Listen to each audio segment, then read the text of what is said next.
اور ہم نے انسان کو اس کے والدین کے ساتھ بھلائی کرنے کا حکم دیا.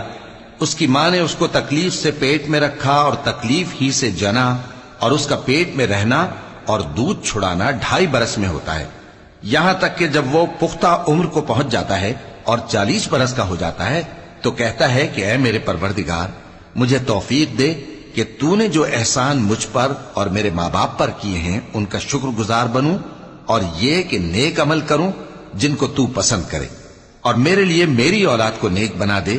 میں تیری طرف رجوع کرتا ہوں اور میں فرما برداروں میں ہوں. یہی لوگ ہیں جن کے اعمال نیک ہم قبول کریں گے اور ان کے گناہوں سے درگزر فرمائیں گے، اور یہی اہل جنت میں ہوں گے. یہ سچا وعدہ ہے جو ان سے کیا جاتا تھا. اور جس شخص نے اپنے ماں باپ سے کہا کہ میں تم سے بیزار ہوں، کیا تم مجھے یہ بتاتے ہو کہ میں زمین سے نکالا جاؤں گا، حالانکہ بہت سی قومیں مجھ سے پہلے گزر چکی ہیں؟